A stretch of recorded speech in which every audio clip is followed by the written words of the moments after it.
خبره ختمه کړه چې زه فقیر یم خو د دوی شکریا نشم ادا کولی او همداسې تاسو ټول کلیوال الله دې نه خفه کوي الله دې ورته نور عزتونه ورکړي حاجي صاحب دا ستاسو خبره ستاسو موږ د ستاسو دا موږ ستاسو مخې له کېښودل چې ستاسو آینده دپاره موږ توابوی او خدمتګار یو بس صحیح ده الله دې مخه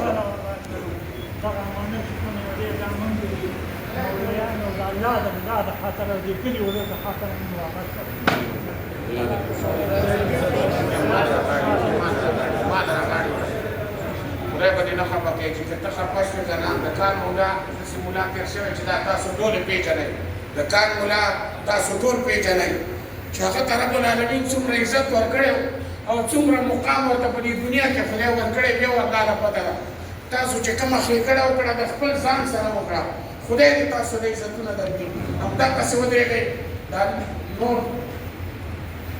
چې کوم چې څوک ونه وایي چې بوډا دی که نور بوډا یې الله خوشحاله او آباد کړه یو قرآن شریف راوړه وکړه چې څه دی خوښې زما کلیوالو او مېلمنو چې دا کم شیز دی دو راوړی دی ګډانې راوړي که هر شی راوړی دی دا دې مهرباني وکړي واپس دې ویسي یو شی نه اخلو او نه یې دغه کوو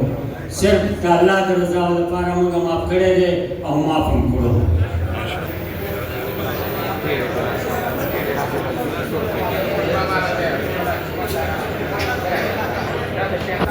خوشحاله شئ ولې عالمان ټول ستاسو مشران دي او ستاسو دغه دي زه طارق مدین صاحب ته الله دې خوشحاله او آباد لري دا دومره مصروفه دی که نه چې یو الله له پته ده خو ما ورته بله ورځ خالد ګل صاحب خبره ښکاره کړه چې تربیتګاه کې ورته وینا کړې وه چې تاسو به راځئ نو انشاءالله راغی الله دې ورته دنیا او په آخرت بدلي ورکړي طارق مدین صاحب اعوذ باللہ من الشیطان الرجیم بسم اللہ الرحمن الرحیم محترم اور قابل قدر مولانا رئیس صاحب نور علماء کرام حضرات او زما سپینګیرو عزتمندو ځوانانو مټورو تاسو ټولو ته زه د مینې او د خلوص نه ډک سلام پیش کوم او زه د دې فریقینو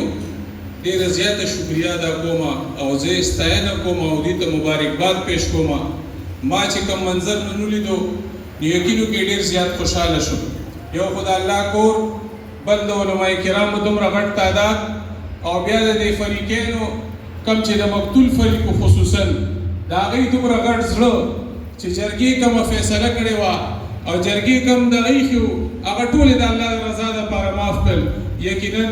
دا ډېر بابرکته محفل دی او ډېر د مبارکباد قابل دی الله دې دې دواړو فریقینو له اجر ورکړي چې دوی د دې جرګې د مشرانو خبره ومنله او 14-15 کاله پس دوی دې خبرې ته رادغه شو چې الله د رضا دپاره دوی یو بل معاف کړل نو الله دې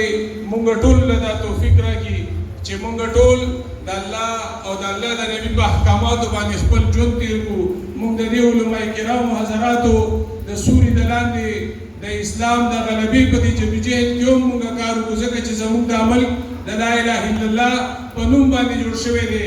او نن 78 کاله وشو چې موږ دلته د لا اله الا الله د قانون په ځای زموږ په عدالتونو کې د انګریز قانون پروت دی که چېرې په عدالتونو کې د لا اله الا الله قانون وی او قرآن حکیم پروت وی نو بیا به په دې معاشره کې دا بګاړ نه وی بیا به په دې معاشره کې دا ظلم زیاتې او بربریت نه وی بیا به په دې معاشره کې دا خفګان نه وی نو زموږ او ستاسو په حیثیت مسلمان دا فرض جوړیږي چې موږ د خپل د ملک د دفاع لپاره د خپل ملک دغه لپاره د خوشحالۍ لپاره دا دعاګانې هم پړه کې وکړو او د هغې دپاره عملي جدوجهد وکړو چې الله پاک کوم د مقصد دپاره موږ له دا ملک راکړی دی چې هغه مقصد الله پاک دلته نافظ کړي او دلته هر طرف ته خوشحالي وي امن وي سکون وي ټول ملګري ټول مشران ټول علماء کرام خوشحاله آباد اوسئ ډېره مننه شکریه بسم الله الرحمن الرحیم والصلح خیر صدق الله مولانا العظیم انتہائی مشر شیخ صاحب اور مولانا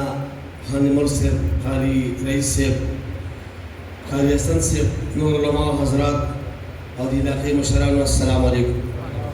تنن پنځور زمخ کی زمونږ د جماعت اسلامي او تربیتګاه او قاری صاحب ما سره خبره په ټینګه باندې وکړه زه اوس رالم د چوکاندر کې احتجاجي کیمپ د اوقاف والا چې 15 دوکانونه بند کړي د هغې خلاف مظاهره وه نو دا ټولو نه راته بیا دا محفل زیات ګران شو لکه په قرآن کې چې کوم آیاتونه دي په هغې باندې عمل وشي نو په دې ملک کې او په دې معاشره کې دا هر څه ټیک کېږي خو بدقسمتي دا ده چې موږ خپل د ژوند حل چې د مغرب په نظام کې وینو او مغرب زموږ شیونه اخیستي دي خو هغې کلمه نه ده ویلې نو که کلمه ووایي نو دا خلک ډایرکټ په جنت ته ځي او زموږ چې کوم د حضرت عمر رضی الله تعالی عنه تر دلته حکومت و د ابوبکر صدیق رضی الله تعالی عنه داسې د نورو خلفاء راشدینو هغې باندې چې زموږ ټول دنیا کې او دا ټول دنیا زموږ د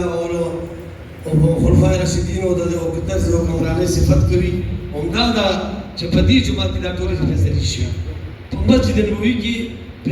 او الله رضا دپاره دا بل فریق معاف کو نو انشاءالله دا پاکستان نو یو ښایست او یو نمونه وي ټولو مسلمانانو دپاره زه په دې موقع باندې د ښار رئیس صاحب د ښاري حسن صاحب مولانا خانمور صاحب نور علما حضرات ناست دي طارق مدین صاحب کوم چې زموږ د قومي اسمبلۍ سابقه د جماعت اسلامي امیدوار دی د هغې هم شکریه ادا کوم او هم دلته دی انشاءالله به هم څو خبرې کوي او زه انشاءالله د ټولو علما هم شکریه ادا کوم ستاسو شکریه ادا کوم ورونو خپل منځ کې یو شي اتفاق او اتحاد وکړئ او انشاءالله په دې ملک کې به اسلامي حکومت هم راځي اسلامي نظام هم راځي وما علینا